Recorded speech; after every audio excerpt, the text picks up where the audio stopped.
Akhil Bharatiya Congress committee अल्पसंख्यक विभाग के चेयरमैन इमरान प्रताप गढ़ी की मंजूरी के बाद उत्तर प्रदेश कांग्रेस कमेटी में बशीर उल रॉकी को मीडिया कोऑर्डिनेटर नियुक्त किया गया है। यह नियुक्ति तत्काल प्रभाव से लागू कर दी गई है। इस संबंध में आधिकारिक पत्र नेशनल कोऑर्डिनेटर सैयद अदनान अशरफ द्वारा जारी किया गया। सैयद अदनान अशरफ ने कहा कि बशीर उल रॉकी एक सक्रिय, मेहनती और जमीनी कार्यकर्ता है जिन्होंने संगठन को मजबूत करने में महत्वपूर्ण भूमिका निभाई।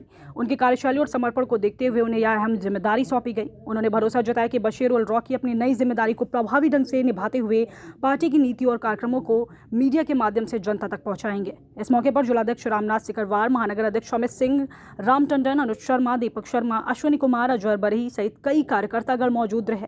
सभी ने बशीर उल रॉकी को बधाई दी और उज्जवल भविष्य की कामना की। सबसे पहले तो मैं अल्पसंख्यक विभाग के राष्ट्रीय अध्यक्ष इमरान प्रताप गढ़ी साहब, हमारे नेशनल कोऑर्डिनेटर अदनान साहब को बहुत बहुत बधाई देता हूं कि आपने एक क्रांतिकारी और मजबूत हमारे रॉकी भाई को प्रदेश की कोऑर्डिनेटर की जिम्मेदारी दी। ये आगरा के लिए और उत्तर प्रदेश के लिए, अल्पसंख्यक विभाग के लिए, कांग्रेस पार्टी के लिए एक मजबूत कदम है और ये मजबूती साबित होगा।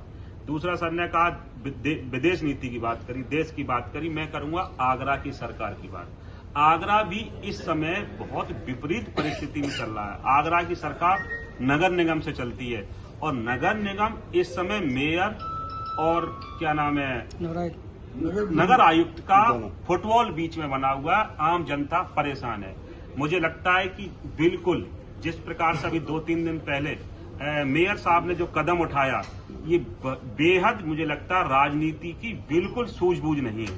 जब सदन चलता है, लोकसभा चलती है, राज्यसभा चलती है, उसके दौरान सदन नहीं बुलाया जा सकता, क्योंकि लोकसभा के मेंबर, राज्यसभा के मेंबर, विधान परिषद के मेंबर उसमें मेंबर होते हैं। बिना सूझबूझ का परिचय दिया, ये आगरा की जनता के लिए बिल्कुल खतरनाक स्थिति है।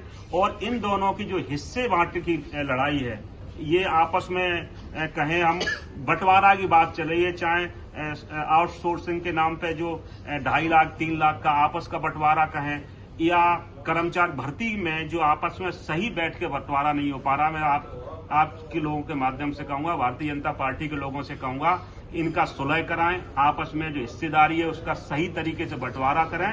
और शहर की जनता स्वच्छ सड़कें चाहती है, स्वच्छ पानी चाहती है, स्वच्छ शौचालय चाहती है, विकास कार्य हो सके। शहर की सरकार जो आगरा की सरकार है पूरी तरीके से इस समय गैस पे बहुत ज्यादा कीमत है, बहुत लाइनें लगी हैं। आप तो छापे भी मार रहे हो, आप राशन का उस पर भी गए थे, 2-3 दिन लगातार देखा वो राशनों पे भी आप पूरी तरीके से लूट चल रही है। आप आगरा जनपद के किसी भी राशन डीलर पे आप चले जाइए, आम आदमी को पूरा राशन नहीं मिल रहा है। एक तो महंगाई से पहली परेशान है, जो गैस सिलेंडर 900 रुपए का मिल रहा था वो 2700-2800 मिल रहा है, कहीं नहीं मिल रहा।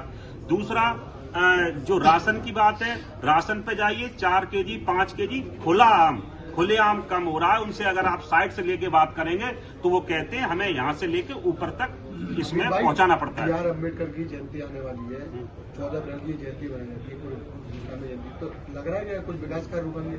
नहीं, विकास कार्य कुछ नहीं होगा इसमें। जब दंगई हिस्सेबाजी का चल रहा है, जब हिस्सेबाजी की बात खत्म होगी तब आगे बात चलेगी। मैं मेयर साहब से भी कहूंगा, नगर आयुक्त महोदय से कहिए, आप अकेले में बैठ के इस हिस्सेदारी को बराबर बांटिए। पर आगरा की जनता ने आपको चुना है, आपको वोट दिया है, 9 विधायक हैं, सांसद हैं, सभी कुछ है, मंत्री हैं। आप लोग इस आगरा की जनता के साथ धोखा मत करिए। अगर ये जनता रूठ गई तो आपको बिल्कुल जमीन पर लाके खड़ा कर देगी।